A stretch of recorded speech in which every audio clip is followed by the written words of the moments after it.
My name is Rich Overmoyer. I'm CEO at Fourth Economy Consulting. We're really excited to really present to you this equitable community planning toolkit that the team's been working on, and really interested to hear your feedback as we go through this. Josh has noted that over here that if you have any comments or questions as we go through this, please use the chat. And use that also to introduce yourself. I think, these webinars, as we're all learning to manage and spend our time in the digital environment, getting to know each other is a little more difficult, but I think at least if we let each other know who's here, that can help maybe break some ice between folks. So we're gonna get into the presentation now. Next slide. So for those who don't know Fourth Economy, I mean, obviously, I think many of you saw or subscribed to our newsletter, which is how you found out about this, but we've met a lot of other people in conferences over the past week. So welcome. Fourth Economy, we are a community economic development firm based in Pittsburgh, Pennsylvania, really mission driven, focused on working with change agents in their communities to build better communities and stronger economies. Next slide. We've been around for 10 years. We're celebrating our 10th anniversary actually last month. So it's pretty interesting to start our company at the tail end of the Great Recession and now go through this, celebrating our 10th anniversary. But I think one thing that we found is our team and our values that we've held core for the last few years have really helped us get through the last few months, really working with a lot of different communities. I think our value of empathy is something that as a team we share. And it's been very strong in terms of our work with a variety of communities that are dealing with the impacts that we're seeing throughout the country. Next slide. And finally, our team. So I'm really excited to release this work today and very thankful for the leadership that Josh and Christina have shown in putting together the equity toolkit. They're going to do the rest of the talking today and describe sort of what the toolkit is and sort of how we got to this point. They are supported obviously by the rest of our team. I mean, we've been helping to sort of critique and guide, and again, now we're releasing this to you to do the same. So we're thankful for your participation in the webinar, and I'll turn it over to Josh and then Christina to introduce themselves. Hi, everyone. Josh Devine. I have the fortunate pleasure of serving as the economic opportunity strategist here at Fourth Economy. My job is to work closely with cities and regions around developing an economic development strategy, but doing so as we push the bounds a bit and kind of challenge clients to think about economic growth in terms of equity and inclusion. Super excited to be here and to have this discussion with all of you.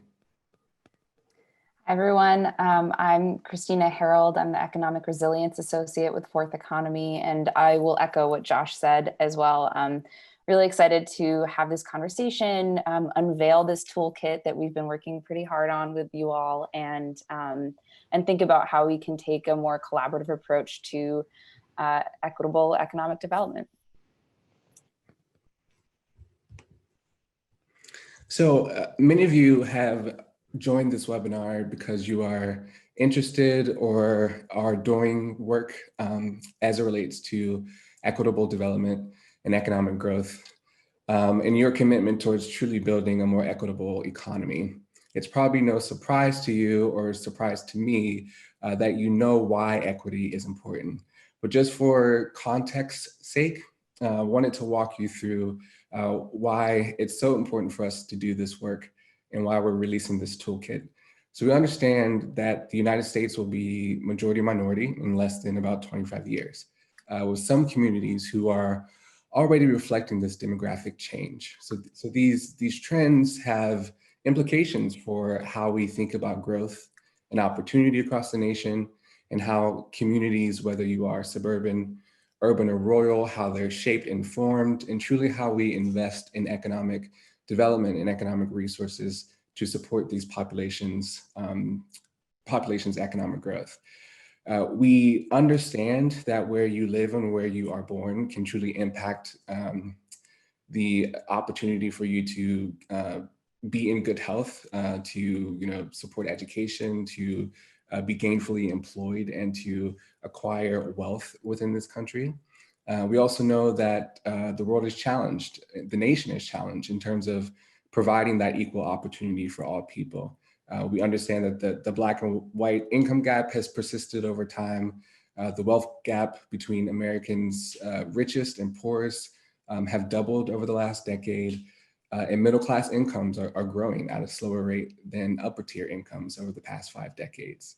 So any efforts that have happened over the past few years in terms of economic growth, there are some populations in some communities across the nation who are still not seeing that growth equitably.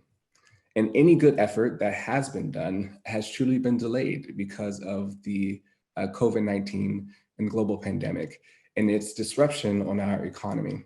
COVID has only magnified inequities that had already existed in our communities. And though it is still unclear the long-term impact this pandemic will have on our economy, we do see disproportionate impacts of people of color, of communities of color, of business owners of color. So this work is really important. And ultimately, we want to center the work around equity. And we want to make sure that we are centering this equity work around wealth and wealth creation. So we're using the term equitable economic growth to truly advance opportunities for marginalized populations to access opportunity and truly experience upward economic mobility.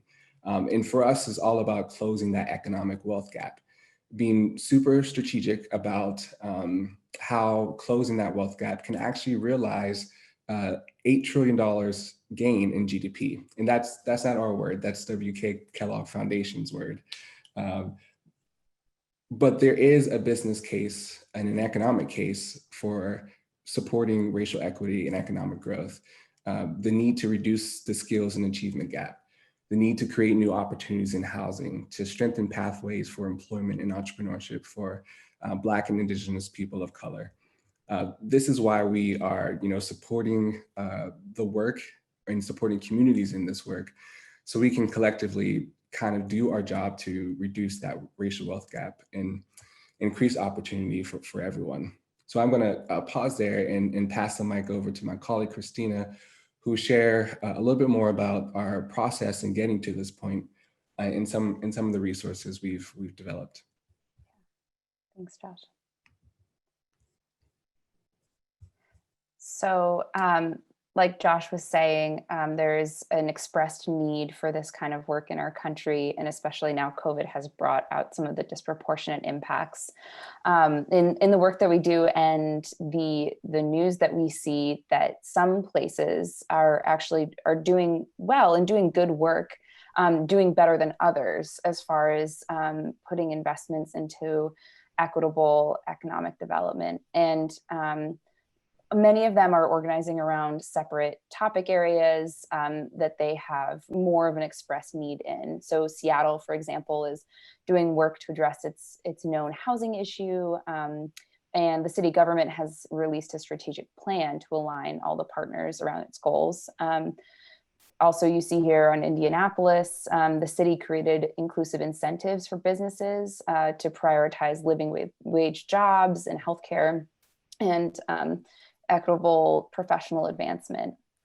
So over the past few years, as these reports have come out and major cities are moving the needle on their unique challenges with disparities, we also recognize that some places have not been doing so well. So we became curious about where the distinctions were, and we wanted to better understand how each of these cities were approaching their unique challenges.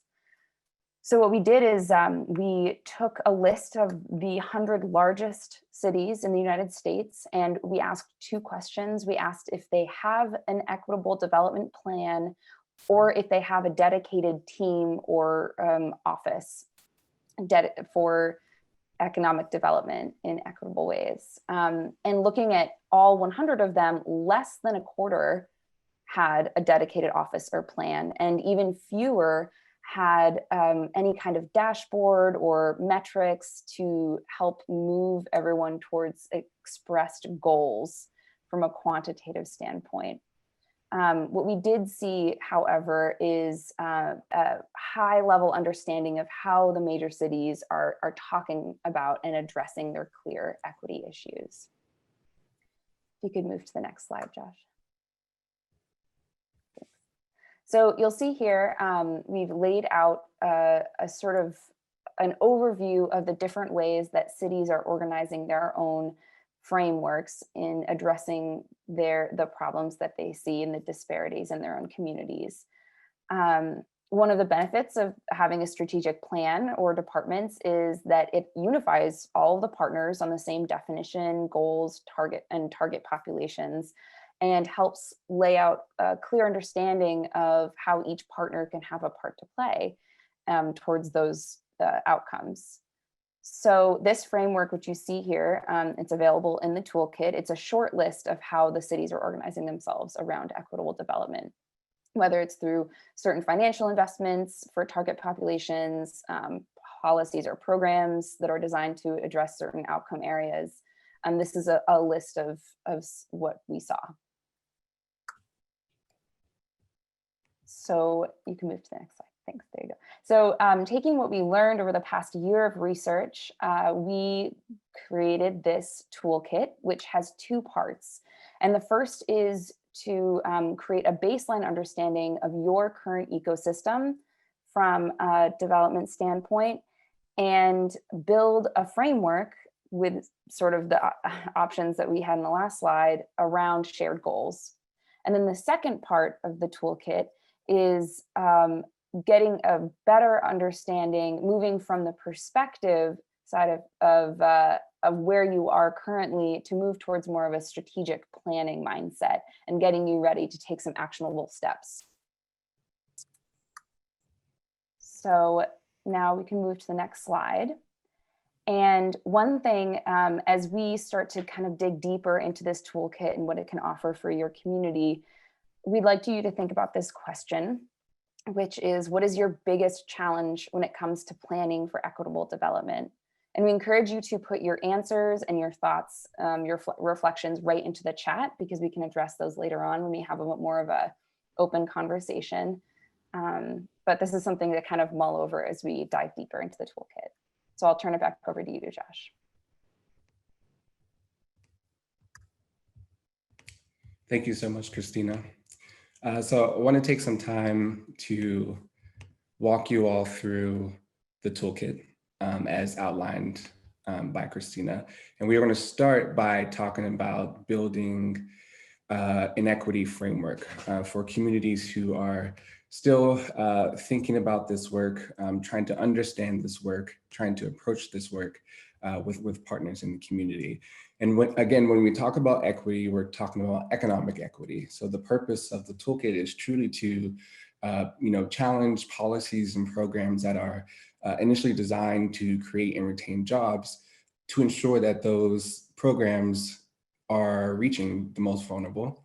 We want to make sure that efforts to strengthen the tax base are done in context of communities underserved and what it means in context of community revitalization. We want to ensure that communities and individuals are both benefactors and beneficiaries of economic growth, and how programs and efforts, across the economic system, be it transportation, housing, or workforce, how they work together and what does that mean or look like in equity work. That's part of kind of building this equity framework. And the toolkit is positioned to help communities think about these questions and think about these challenges across three ways. We do so by outlining the varying approaches to equity work, understanding the system of players within this work, and then the resources that we have available or that you would have available at whatever stage you are in your equity planning to support that work. So let's briefly talk about these areas. And I'll start by talking about approaches. So through our research, we've come to understand the different approaches that communities are taking to truly organize around equity. Each approach is unique to the region or unique to a community. And we find that those approaches are often chosen based on a community's capacity, for example, or its level or appetite for partnership, its creativity in terms of innovation. For Across these areas, we'll talk about a few of them. So governments are playing their part in equity work, whether it's a city, local, or county government. Some of them are particularly focused on programs and resources and how their programs and resources are being distributed in a more equitable way.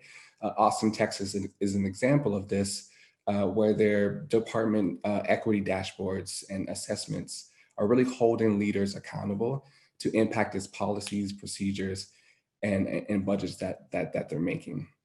There's also an approach related to a more regional approach, where regional entities like the Center for Economic Inclusion, which is in the Twin Cities region, or the Southern Partnership for Equity, which is working across counties, across communities, across cities to really support equity from a more regional standpoint. We also learned through our research that foundations are becoming a huge player in this space, and foundations, not just in its fiscal agent capacity as we understand foundations, but some are really putting action into the work, really digging deeper into the community, really hoping to shape and frame equity in a way that guides and steers resources where they need to go. There's also a number of, or places like the Knight Foundation, which is a national in scope, but has a lot of influence and kind of space within communities, or the Seattle Foundation, which is truly working on equity as it relates to housing and other things, using their funds to support that work. We've also learned that there are issue-specific convenings. So though equity planning could be macro in terms of the entire system, there are certain nonprofits and organizations who are working in a small subset of that system. So Tech Goes Home is an example of an initiative in Boston trying to address digital equity and digital inclusion, and what that means across its workforce and business landscape. And there's an interesting co-working space called Cahoots in Arizona, who's actually working closely with local nonprofit leaders to provide free or subsidized space to local BIPOC entrepreneurs. So examples like this, where small nonprofits are trying to play their part in this equity work. And of course, there are some other initiatives that are grassroots and resident-led. These initiatives allow for residents who are mostly impacted by the policies and programs that are being created to truly provide an avenue to advocate for those issues. Again, the approach a community takes will be different and will be based on their capacity. And it's not to say that one is better than the other or one is in replace of the other, but how your community is choosing which approach to take and how these approaches are combining and intersecting is going to be important. And it's our hope in greater versions of this toolkit, we can dive a little bit deeper into how a community determines which approach and how that community is engaging with those partners across the board. In addition to equity approaches, we've also want to ensure that communities are understanding the suite of players and the variety of players and stakeholders within this equity space. And equity work cannot really be achieved without first taking a good glimpse in doing some kind of partner ecosystem work. So part of the toolkit includes thinking a little bit about those kinds of players and how a community can bring those players around the table. You'll see that there are kind of 6 key subsets of these players that we couched them into. You'll need advocates who have a pulse on the community in which you are seeking to address. The one who can build relationships and truly be a liaison to what's happening on the ground versus the decision-making powers in government. You also, or nonprofits or organizations. You also need individuals and organizations who can be conveners, who can be influencers, leaders, and truly leverage the network to bring the right people around the table. You're also going to need aligners. So those think tanks, those data nerds, those whiz kids, we call them, who can truly justify and uncover the needs of your community and really help you think through how you're responding to those particular needs. Equity work also doesn't happen without supporters and activators. So those who can really put their feet and hands to work to implement some of the goals that you're working on. And lastly, and probably a very crucial one, is enablers. So thinking about the policymakers, the funders, the electeds, those who can truly make or break an initiative or a vision or a plan.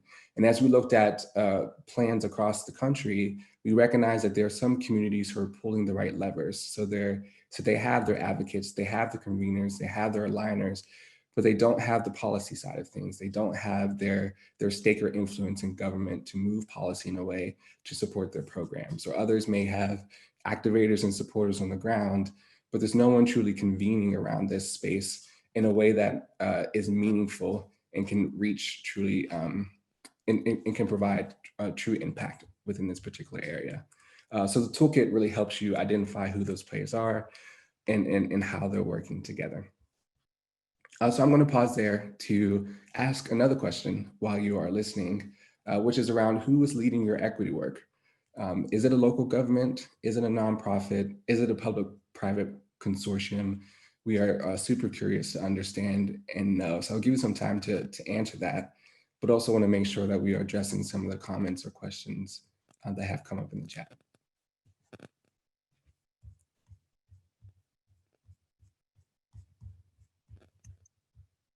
Yeah, I'm seeing a lot of activity here in the chat with people sharing what their major barriers are, which is really helpful. One of the challenges that seems to be kind of a common thread is demonstrating the need or what the potential impact would be. There's also some limited staffing demands, limited capacity is a huge one too. I wonder if moving on to talking about what resources are available would kind of help. Something in regards to addressing the lack of awareness or inability to demonstrate the need. There are many resources that can help everyone get on the same page about where the data is, what the numbers actually say, and can help build a narrative around where your community stands to benefit from focusing on equitable development. So we've laid out some of the resources that we came across in our research here, and hopefully they would be able to set you up for productive conversations with those in power, as you've mentioned in the chat, that are not willing to move over or to acknowledge there's a large deficit. So for setting baseline on that first one and addressing the data, what the data really says about your community, there are many national and more localized efforts. There is more updated resources related to COVID specifically. There's the COVID racial data tracker, as you see there. Fourth Economy, we have our own community index that we proudly share to let communities become more aware of where they stand and how various factors are impacting.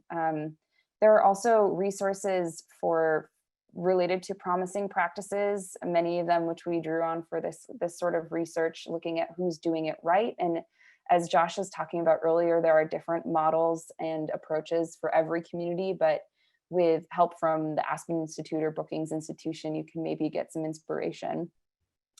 There's also other organizations that are focused on more technical assistance, Ford Cities or LISC, and aligning many different organizations who are maybe disparate in their goals. Spark, the Government Alliance on Racial Equity. I know that some other folks were mentioning different regional efforts to bringing people around the same table, and then Policy Link and more data focused organizations are really helpful in the effort to track your progress, which we talk about later on, but is extremely important as far as continuing the conversation, keeping up the effort, and continuing to move towards what is an expressed goal for all of the partners involved.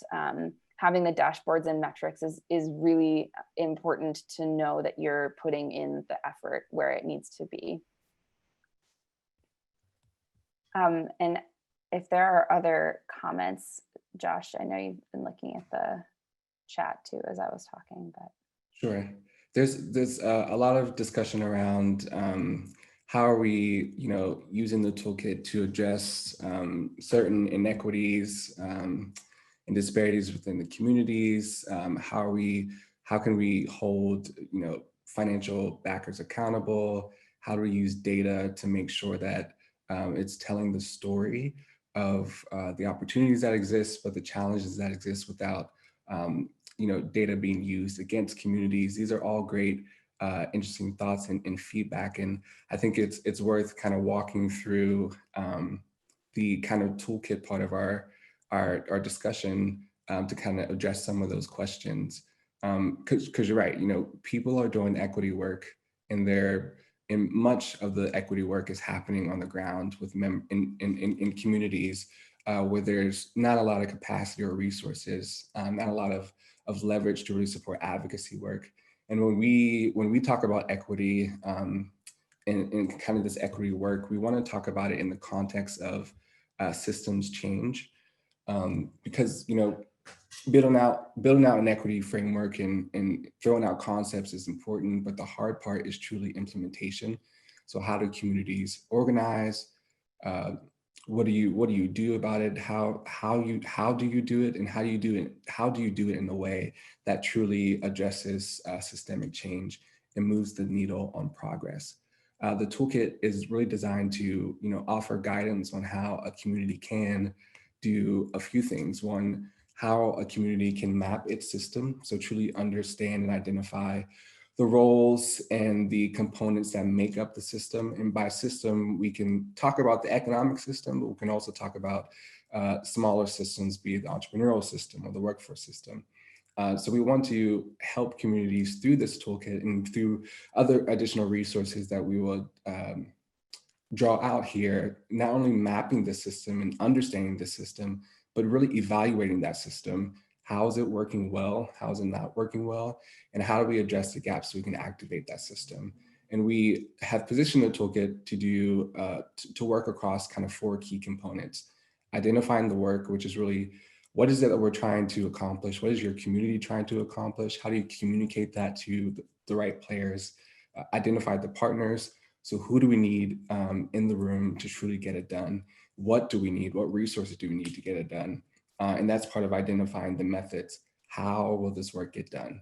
And then identifying the outcomes, which is, will we be successful? How do we evaluate that success over time? How do we pivot our approach if we find that our success or find out that success isn't being achieved or it's not working well? The output of engaging in these worksheets is really helpful to provide a foundation for more of a planning process, a proposal, putting together a set of actions and solutions, a report on how your current operations are working or not working. So anyone can engage within this toolkit. It could be an individual who wants to know how to ask the right questions. It could be a group of residents or partners who want to start an initiative around equity, or even an organization that's truly seeking to adapt their existing offerings to support more equitable outcomes. So let's quickly just walk through those 4 areas. The first portion of our toolkit is around the work. Communities often have a hard time because there isn't much consensus around the problem that community is hoping to address. So there are tools and worksheets in the toolkit that allow you to really flesh out what that problem is. We think about diagnosing the problem being the first step. So really taking a moment to think about, what is it that my community is trying to solve? For example, if it's related to entrepreneurship, is it that BIPOC businesses aren't getting access to capital that exists in the community? Is it that there's not enough training that exists within the community to support entrepreneurs and building that pipeline of entrepreneurs? The ability to diagnose this problem is going to be important. And it also comes with thinking about, as one question mentioned, what has happened previously that led up to this inequity, and how do we change the system? How do we do things a little bit differently? So being able to communicate that, but to also use data to further prove, how those challenges aren't being met within your community. So there's resources there to kind of diagnose the problem. Additionally, part of understanding the work is also thinking about strengths.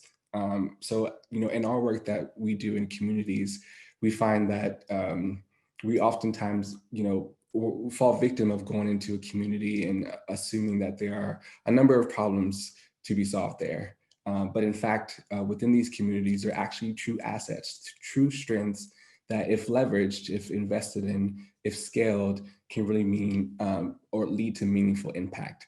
So part of the toolkit is really helping communities think about those assets and resources that you have available and how you're using those resources to support equity work.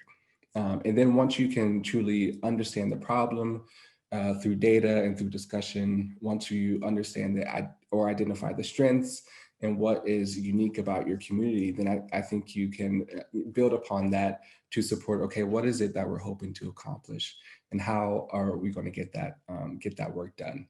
And there are, opportunities within the toolkit to kind of facilitate and have those particular conversations. In addition to, the work, there are the partners. So it's also important in equity work to, as we mentioned earlier, to understand the partners within the system and the roles that they play. And it's difficult when you're in a community that doesn't have much capacity to try to map what that ecosystem means or looks like across your community. So there are opportunities within this toolkit to truly understand or identify, okay, here's a partner, here's the programs, and here's what resources that they offer.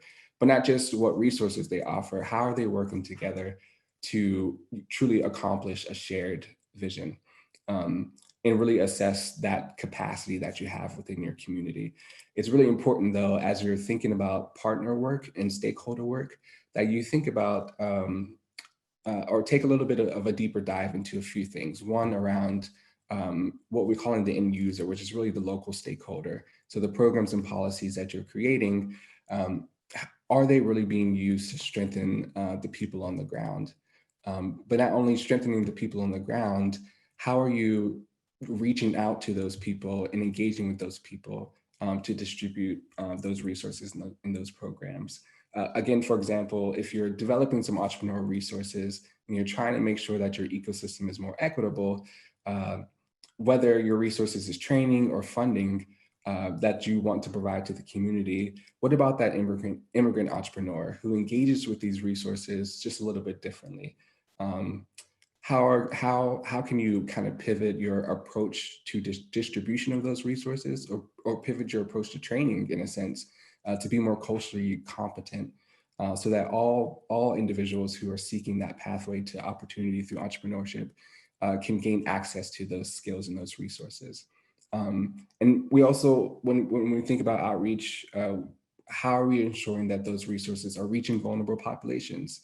So if you're dealing with access to capital, for example, you want to talk about access in terms of education and awareness, how you're informing the people on what's available. You want to talk about access in terms of programming. So how can you ensure, entrepreneurial training or even model neighborhood incubation spaces? So programs and resources are located where people need it the most, and you're shrinking that that spatial divide there. And access to important resources. So how do we continue to build relationships with lenders and entrepreneurs? What does that look like? How do you define that? Part of this toolkit allows you to have those facilitated conversations to think about outreach and engagement in an interesting way. And lastly, around partnership. What is the partnership model that you're working with to support equity? And how do you ensure that there's engagement around this partnership? Oftentimes programs and policies are being built, but they're being built without the people who are going to use those programs in mind. So are you engaging them at the table? Are they part of the decision-making process? Are they part of the planning process to support this work? So those are guiding tools, but also guiding questions within the toolkit that you all can use as you're thinking about kind of mapping this partnership or this partner and stakeholder ecosystem. So Josh covered a lot of, there's a lot of questions there. I will just say also, some people have been asking in the chat, the toolkit itself was sent out earlier this morning, but we will send it out again along with a recording of this video. It's in the form of a fillable PDF, so it's very usable. So yeah, so Josh covered a lot of the questions, but in the toolkit, we also do have a section around the methods that the partners are interacting with one another, and also the methods in which this this work is being done. So we ask some questions around here about thinking about how your programs are reaching the target populations in which you're trying to work with, and thinking about it, as we said earlier, from a more empathetic point of view. How would a person that is meant to be receiving these services, how would they experience that? And are you going the extra mile to meet them where they are? And a huge piece of this is acknowledging and holding up what our work is already being done, and thinking about the relationship, as Josh was saying, the relationship between partners and what the models are, but then also how you build upon what's already working. And that includes local stakeholders who are maybe not necessarily part of a formalized organization. How do you build upon the experiences and the input that local stakeholders have to offer and inform your work better? And then also thinking about what kind of gaps exist in the whole ecosystem, and how can you leverage the experiences and the knowledge from stakeholders and the partners that are already working on this to best position yourself to address the needs of the community as it's been told. And biggest effort is to not reinvent the wheel, but make different kinds of connections that build upon what already works. And so lastly, the outcome is obviously extremely important. And so I mentioned earlier, but evaluating and being aware of the data and what the numbers are saying, but also making sure that there's capacity across the system to understand what the numbers say and to react to them. We ask a question in here about a dashboard. Essentially, it's how are you making the information of the output of your work best available to everyone involved, and to think more critically about that, and again, meeting people where they are and expressing what kind of work you've been doing and the results of that, and making sure that the input is truly meeting the end user and they see the results of it too. So these questions and more are in the toolkit that we, again, will send out, and it looks like it was linked here in the chat. And I think we can move on to the last. So essentially, what we found in all of this, it's the best practices for sustainable, equitable development that we've found in our research and in conversations we've had. It's really data-driven, quantitative and qualitative results, so you can understand the need and align everyone across the shared need, and you're tracking results and then sharing those results. It's built on the partnerships and what already works, integrating and adjusting existing structures in your ecosystem, and having a multi-sector impact here, working across different topic areas to take a more holistic approach, and then also using community feedback in the end user, and figuring out how the system can support you gaining that input as often as necessary. Or all the time. I mean, if you can think about ways that you can get responsive feedback on a consistent basis, and how you can leverage your partnerships to gain that. So I will turn it back over to Josh. Sure. So that was just a brief overview. As noted in the chat, we are learning lessons as we kind of work in communities planning around equity. We are hoping to, build upon this toolkit to even get a little bit more specific. There's some comments in the chat around specific tension between neighborhood and downtown investment, for example. So really thinking about those systems. What does equity look like in entrepreneurship? What does equity look like in community revitalization? What does equity mean in terms of workforce or the connections between those three? And how can communities really address some of those common issues that we're seeing across the country? What does those levers look like? What are those policy tools that other communities are using to support that work? How are communities pivoting around financial resources? So as we begin to think more about this and think more about the toolkit itself and how it can be applicable to communities, we would want to continue to engage with you and seek kind of feedback on how these things can be useful in the work that you're doing. So we want to take the time to really open up discussion to talk about, how can we use this equitable community planning toolkit? What are those resources that you will need to really support your work and the issues that you are seeing or the tension that you're seeing within your work? And we want to kind of bring some folks into the conversation. So if you would love to kind of chat or talk openly, you can use the raise your hand feature, and then we'll be able to kind of unmute you, and we can kind of have that open discussion. It looks like Amber Thompson has raised her hand. Amber, I'm going to unmute you if you want to ask or make a comment about something. All right, Amber. Thanks, Christina. Thank you, Devin. I'm still going to reach out to you, or Josh, sorry. I'm still going to reach out to you after this as well, but I am a consultant, and one of the services and products that I provide is equitable service design.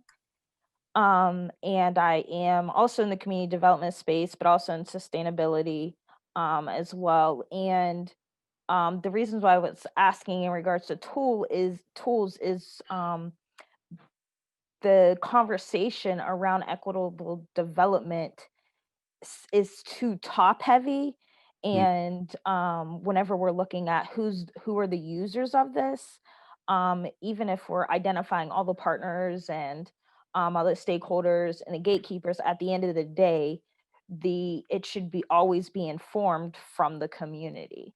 And the reasons why I was saying that I want to follow up is that so I've created a toolkit for advocacy and for community organizations, but also to build a community of practice between developers and the financial institutions, the community members, and all of the businesses and organizations that exist in between.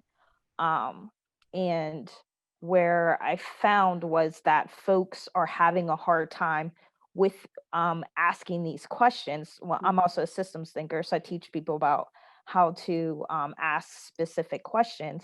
Folks are having a hard time understanding these questions because they've never had to ask these before. So like the usability of giving people something like this to say, here are questions you should ask, they never go far enough because they don't understand like marginalization. They don't understand what is inequitable. They don't understand justice in the context of community. So like that's just where like I'm seeing the gap in the work that I'm doing, is to say we're probably relying too much on folks that we think should have a grasp on this, have no idea how to even begin it. So those are more my comments. Thank you. No, thank you so much, Amber. And the work that you're doing sounds really exciting, and would love to continue to partner. And you're absolutely right. A lot of these conversations are talk heavy. In fact, when we go into communities to do an economic development plan, and we are challenged to think about equity and inclusion, we're almost always coming into the conversation after conversations have already been had. So the usefulness of our work is to think about, okay, where where is the gap? Why is there all talk but no action? And I think some of the questions that we position in the toolkit allows for leaders to think about the system in that way, to think about, okay, we have resources, but we're not using them efficiently.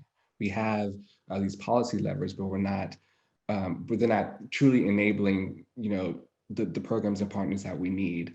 And I think if we can think about the system as far as questions are concerned, and I think we can get to that system or the equity work that you're working on to support. So we'd love to continue to talk to you about that work. Sounds like great work. And one thing I'll note, I don't know that we stress this much at the beginning, but in a lot of ways we view this as the beta version of our toolkit, right? I think this is kind of the culmination of a lot of work that Josh and Christina have been leading, but we really want this to be an open source document. I mean, we've created these fillable PDFs, and we also think this is going to evolve, right? And so, Amber, yeah, would love to keep the conversation going. And others, we see in the chat some ideas that folks are having in terms of other things that we can be looking at. This is so critically important, and partly also to what Amber said is like, partly we're looking at the audience in a lot of our work when we go into communities. You're right, people don't have a way to even having this conversation, but a lot of folks are thinking about it right now. And so we at least wanted to give a basic framework for how they can start that dialogue. Other ideas in terms of how to allow people to get more comfortable with it are something that we're looking to build as we kind of go forward in the next few months. Sure. And we're sitting on a promise practice library that's continuing to grow. And someone made a note earlier about, are we leveraging the research we're doing with certain partners throughout the country? And the answer is yes. For example, the folks that were working in Indianapolis, they're doing some really cool stuff around, business incentives and making sure that, they're incentivizing companies who are committed to the values of equity in terms of jobs and industry growth. So as we partner with those folks, as we leverage that network to ask the questions, well, how are you doing this? Why are you doing this? What's enabling you to do this? We can continue to build on that thought leadership. So others who are trying to replicate those particular models in communities can do so. Definitely. Yeah. I think also I'll say, maybe to Amber's point, we almost need to back up a little bit farther, and hopefully this toolkit will provide people, the goal of it is to have some kind of shared vocabulary and make sure that we're all talking about the same thing. So definitely thoughts about the usability of this as they come in. Please feel free to share. We're looking for input. There's a lot of great comments happening in the chat here. Again, feel free to use the raise your hand feature if you want to talk out your thoughts.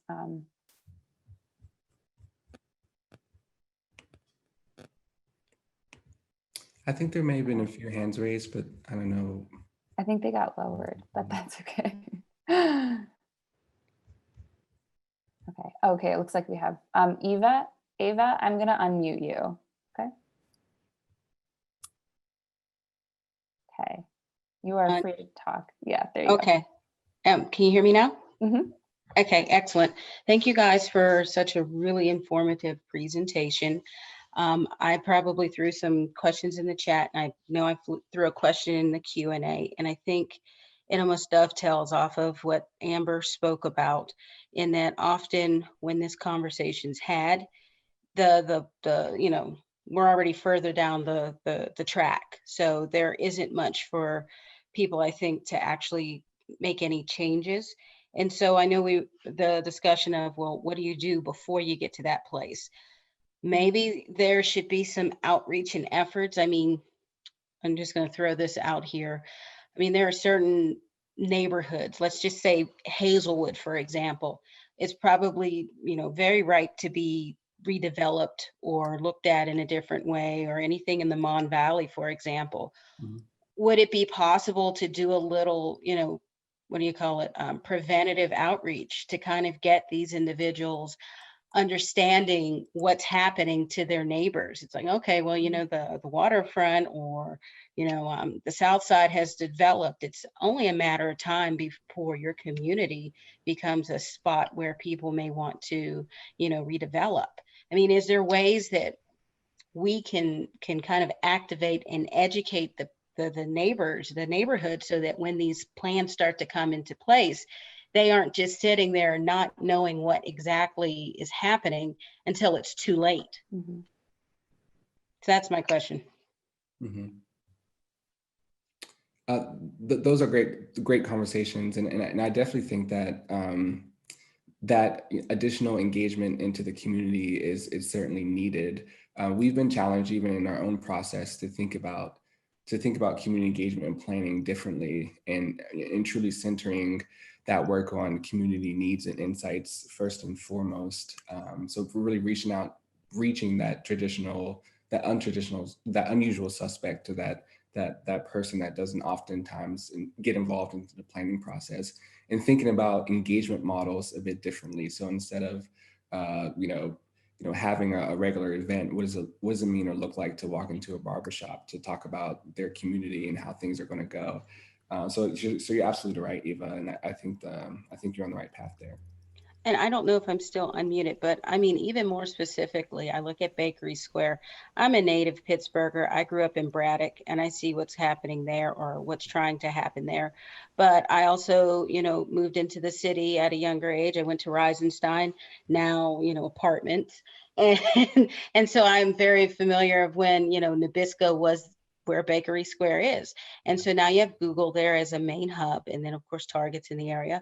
But from what I understand, the Larmer area is probably going to be the next space developed. And from what I also understand, Google supplied free Wi-Fi. There's a lot of building opportunities going there. I mean, I honestly don't know how far down the pike they are as far as, economic developments and plans, but surely the Homewood area, surely Lincoln, Leamington area, which is just the neighborhood over, I would imagine these are spaces and these are people that would definitely benefit from being educated about what happened to their, neighboring, community. Because again, these are the folks that would eventually be the ones that are, confused that the rent's going up, or, that now all this new construction and they're getting pushed out.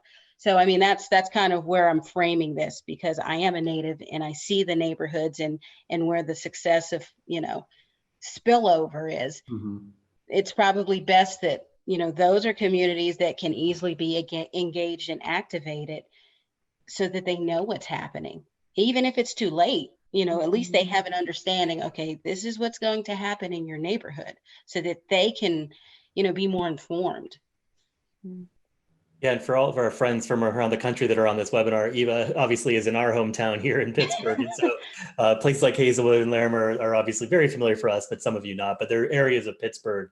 As many of you probably know the Pittsburgh story. I mean, there's been significant investment and growth in the tech industry and other sort of higher end industries. But at the same time, there's been displacement like we see in many places that are getting reinvested in. And so I think one of the point is so on point, right? That I think part of this effort that we've been looking at, and certainly in this base model, is you need to at least have, a strategy for where you're going with those things. And I think one of the things that if you go through this, I think you'd recognize in a lot of places is those neighborhoods, the leaders, even those neighborhoods, have very limited capacity and they're stretched. And so I think part of this is thinking about, making that a priority, and then making it a priority in terms of allowing to invest in the capacity for those neighbors and those leaders in those neighborhoods to be able to participate at the same scale as the developers, as others. And so that's a challenge, obviously, that we're dealing with and trying to find common solutions around. And I think the issue around gentrification is something that we all, I think everyone on this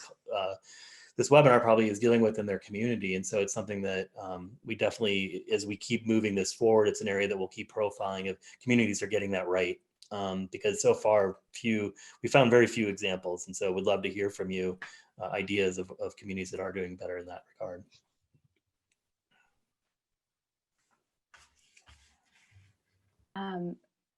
It looks like Amber's raised her hand again, maybe to respond. So Amber, I'm gonna unmute you again. Thank you for your thoughts, Eva. That was a great conversation starter.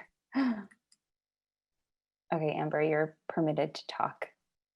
And yeah, so I'm definitely gonna follow up with you all, because so in regards to what Ava's saying in these communities, I'm actually launching my toolkit in Lawrenceville, and I'm presenting to Hazelwood next week, and my next community is Fineview. But what I've done is, and someone had asked, like, are there examples or principles? And Ava's talking about, you know, sometimes it's too late. What I've done is that I expanded the community. Well, firstly, the community process has changed in regards to my toolkit, but I've expanded the community process in the confines of how everyone looks at it to begin at the early stages of development. So there's a lot of front end work that the community has to do. There's a lot of mutual aid efforts. Hazelwood, I built into there's a preservation plan. So looking at what happened in East Liberty and how we don't regurgitate that. So whenever, like how Eva is saying, we need to talk about what has happened, we need to actually talk about the policy that enabled it. We need to identify the gatekeepers. We need to identify the folks that manage that money, those federal dollars, and we need to identify how they've been mismanaged. And then we also need to identify the MWDBEs that are part of all of this development. We're talking about economic development, but we're not even talking about the most marginalized people that need the money in their pockets, you know? But we need to expand that community process to happen at the beginning, not whenever people want to come in. An example a developer I used for me is when Target was looking to put their second building in the city, the woman who was scouting a place couldn't find any information on the city of Pittsburgh. So her only contact was her friend that was a developer that's a friend of mine. And he said his only contact was a bank. So the developers, the folks that are developing or trying to be intentional about their development, the only people that they have in to rely on are banks. And so money should not determine how we are developing. And that is another piece too. So I will follow up with you all to share what I've developed, but there isn't a way to do this on the front end where we can expand that community process, we can build a community practice, and there's less tension between the type of development that a community wants and the type of development developers want to create. Sure. Love your thought about your idea of community practice. And I certainly think there's an alignment of resources here and a continued conversation about what is working and what's not working, so we can build some resources to support communities. So thank you, Amber, and thank you to everyone else who have engaged with us in this webinar. We hope that you continue to peruse through the toolkit and share additional comments and concerns and questions as we continue. But we are appreciative of your time, appreciative of your partnership, and we look forward to the work that we will do moving forward. So thank you all for your time. Please do get in touch with us if you have further comments. As we said, this is the beta version, so we're really looking for more input. It's very helpful. Absolutely. Good afternoon, everyone. Thank you all.